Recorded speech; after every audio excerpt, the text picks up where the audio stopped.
प्रभु जीशु नाम रे मु पालक सुजित वर्धन आपण मानक ए नुआ शिक्षा स्वागत करुअछि। विशेषकर आज शिक्षा अधिक महत्वपूर्ण शिक्षा अटे। ए शेष दिन रे आमे वाक्य को की प्रकार सठिक भाव में बुझी परिबा, आमे जेमती वाक्य रु भ्रांत न हो एथिपाई ए वीडियो सेमानक पई अति जरूरी अटे। प्रिय माने अनेक टाइम रे ख्रिस्टियन माने यही प्रश्न करती जे आमे बाइबल पढ़ुचु किंतु बाइबल को आमे बुझी पारुना। एवं अनेक तो यही प्रश्न भी करती बाइबल तो गोटे अटे तथापि कहीं अनेक भिन्न भिन्न मत आसे एवं बाइबल थिबा सत्वे मध्य अनेक टाइम रे कहीं भ्रांत शिक्षा गुड़ाक बाहरुछि। ए तमाम प्रश्नर उत्तर ए वीडियो रे अछि। तेणुकरी मु आपण मान को अनुरोध करी ए वीडियो को बहुत ध्यानर सहकारे देखंतु, आपण माने अनेक प्रश्नर उत्तर पाई परिबे। जदि आपण चाहुचंती आपण बाइबल पढ़िले अति शीघ्र बुझिबा पय आपण को सहाय्य हो किंबा आपण जेमती भ्रांत शिक्षा रे न पड़ी वाक्यर सत्यतारे बढ़िबा पय चाहुचंती, तेबे ए दीटा विषय मु आज ए वीडियो रे कहबी।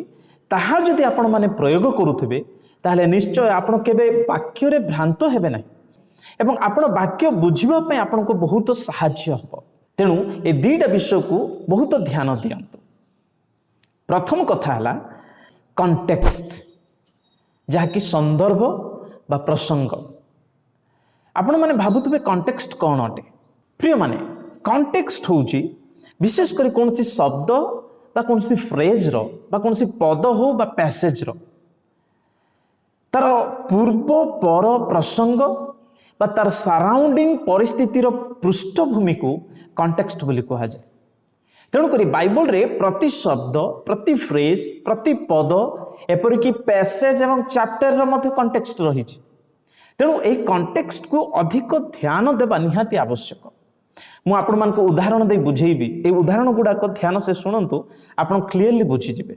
धरि नियंतु मु गोटे इंग्लिश वर्ड जदि आपण को कहबी लाई, ताले आपनकर मन रे संगे संगे आसीथिबो लाई रो अर्थ होउची मिछ कहिबा बा मिछ। किंतु मु जदि आपन को गोटे सेंटेंस कहबी टू लाई इन बेड, ए सेंटेंस को जदि गुरुत्व देबे ताहले एठारे लाई शब्द मिछ कहिबा नुहे, एठारे लाई शब्दर अर्थ होउची सोइबा बा लेटिबा।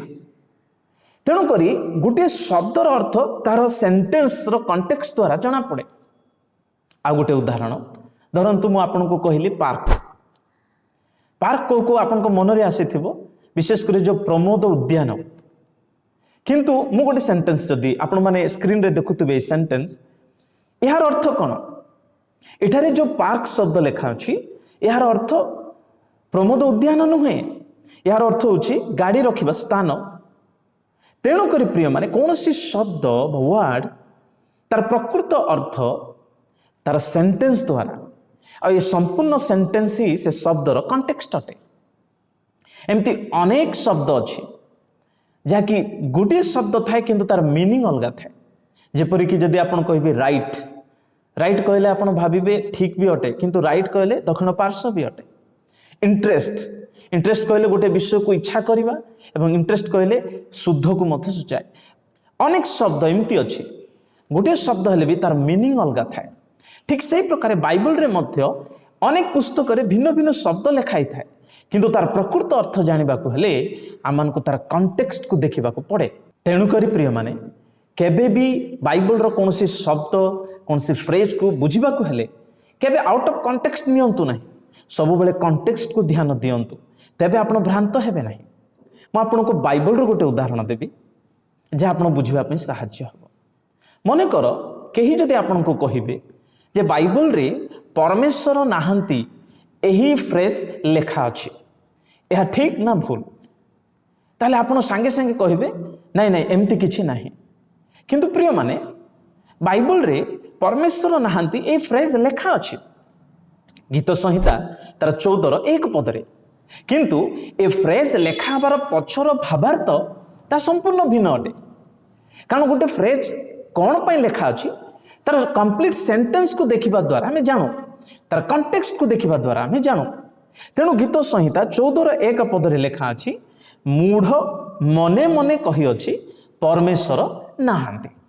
देखु परमेश्वर नहांती ए फ्रेज लेखा अच्छी बाइबल रे किंतु तार भावार्थ ताहा नुहे भावार्थ अलगा और फ्रेज अलगा तेणु फ्रेज लेखा हेले मध्य से भावार्थ को जानिबा पाए हेले तार कंप्लीट सेंटेंस को हमको पढ़िबा को पड़े तेणु करी प्रिय माने कॉन्टेक्स्ट बहुत इंपोर्टेंट अटे नहले आमे गोटे शब्द गोटे फ्रेज बा गोटे पद नहीं आमे भ्रांत होबार संभावना थाए आ गोटे उदाहरण देबी आपण बुझी जिबे देखो स्क्रीन रे आपण गोटे सेंटेंस को पढ़ुतबे गोटे प्रकार सेंटेंस किंतु दीटा अर्थ आपण पाइबे प्रथम जो सेंटेंस आपण देखुचंती तने लिखा अछि किल हिम नॉट कमा लिव यार अर्थ कौन यार अर्थ जदि आपण देखिबे ताहाकू मारो नहीं छाड़ी दियो किंतु द्वितीय सेंटेंस रे देखंतु किल हिम तापर कमा नॉट लिव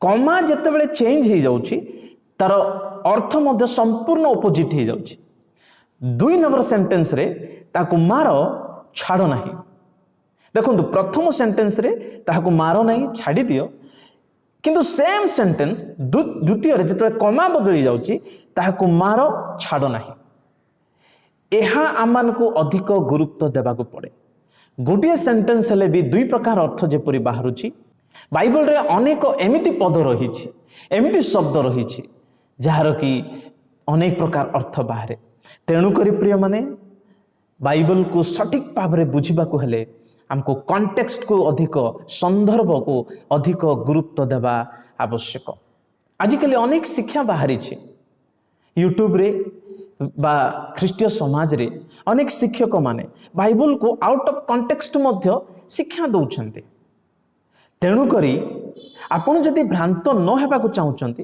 ताहले ए विषय प्रति जागृत हुअन्तु एवं बाइबल को जदि आपण सठिक भाव में बुझा चाहूँगी एवं भ्रांत न हेबा पई चाहूँगी दुई नंबर विषय है help of the Holi spirit पवित्र आत्मा साहाय्य बिना बाइबल को बुझा कष्ट एटा मन रखु कारण बाइबल यह परमेश्वर पुस्तक अटे यह मनुष्यर पुस्तक नुहे एवं बाइबल रो लेखक स्वयं पवित्र आत्मा तेणुकरी बाइबल को बुझा पवित्र आत्मा साहाय्य प्रार्थना करने निहाती दरकार प्रथम कोरिन्थीय 2 अध्याय 11-12 पदरे लिखा अछि ईश्वरंकर विषय सबू ईश्वरंकर आत्मा बिना आउ केही भी जानती नहीं अर्थात बाइबल रो गभीर विषय गुड़ाक सत्य शिक्षा गुड़ाक पवित्र आत्मा छड़ा आउ केही आमानंकु सठिक भाव में सत्य शिखई पारिबे नहीं तेणु पवित्र आत्मा ही आमानंकु बाइबल को सत्य भाव में शिखाइबे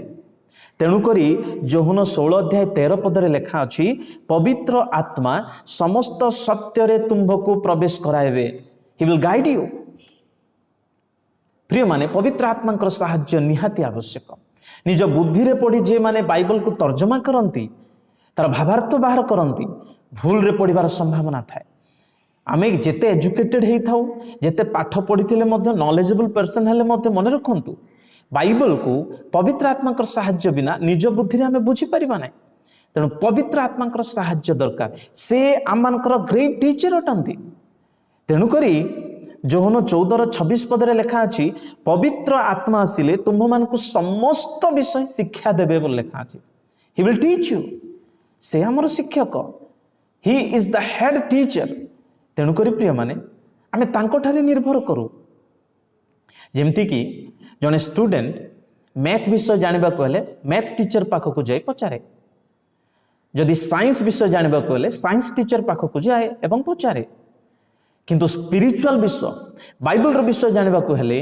बाइबल रो जे मुख्य ग्रेट टीचर से होचंती पवित्र आत्मा तांको निकट रे जे समर्पण होबो से ही बाइबल रो सत्य शिक्षा जानि पारिबो तेणु आसु आमने पवित्र आत्मा उपरे समर्पित हो निज बुद्धि रे आयोजन न पड़ो एटा भी सत कथा प्रिय माने पवित्र आत्मा ए जगत रे अनेक बाइबल शिक्षक मानकु दान देइछन्ते से माने भी आमान को हेल्प करते बाइबल को बुझा इट्स गुड या अति सुंदर किंतु यह भी मन रखु जमती कह जाए पानी को छाणिकी ही पीवाटा भल अटे ठीक से प्रकार बाइबल रो कौन सी शिक्षा को मध्य बिना जांच रे केबे ग्रहण करंतु नहीं प्रथमे वाक्य द्वारा ताको जांच करंतु, तर्जमा करंतु।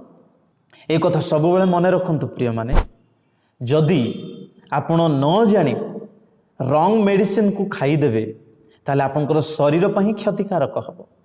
ठीक से ही प्रकार आपण न जानी मध्य कहा द्वारा रंग टीचिंग को मध्य ग्रहण करें आपनकर स्पिरिचुअल लाइफ मध्य ता क्षतिकारक अटे। तेणु वाक्य को जाग्रत रे पवित्र आत्मा रे समर्पण होई एवं कॉन्टेक्स्ट को देखिकी तर्जमा करने को चेष्टा करंतु, पढ़िया चेष्टा करंतु। पवित्र आत्मा गाइड करिवे। He is our guide. से आमानकर शिक्षक अटंती, से आमानको सिखाइबे। केबे भी बाइबल पढ़िबा बेले अन्यर कौन प्रचार करुची से स्पीकर रो मत को ऊपर डिपेंड करंतु नहीं, किबा निज बुद्धि रे केबे डिपेंड करंतु नहीं। केवल कॉन्टेक्स्ट को देखंतु एवं पवित्र आत्मा ठारे समर्पण होंतु। He will help you. से ही आपन को सहाय्य करिवे। प्रिय माने, एई वाक्य ए दुईटा उपाय जदि आप व्यवहार करेंगे, ए शेष दिन में जिते रंग टीचिंग गुड़ाक बाहर आप अनेक रंग टीचिंग रु निजक रक्षा करें। तेणु ए विषय को ध्यान दिंतु। बाइबल पढ़िबारे कॉन्टेक्स्ट एंड होली स्पिरिट ए दुईटा विषय प्रार्थना सब लगी रुहतु। देखिए आपको बाइबल निगूढ़ विषय गुड़ाक प्रभु शिखाइबे। जदि ये वाक्य आपण निष्ठादायक बोली भावुंट, अन्य विश्वासी को शेयर करंतु, जो द्वारा ए शेष दिन में से माने जेमती भ्रांत शिक्षा न पड़े एवं वाक्य को कॉन्टेक्स्ट रे एवं पवित्र आत्मा को सहाय्य रे तर्जमा कर शिखिबे। सेथिपाई से मान को मत हेल्प करंतु। प्रभु आमान को ए वाक्य द्वारा आशीर्वाद करंतु। आमेन।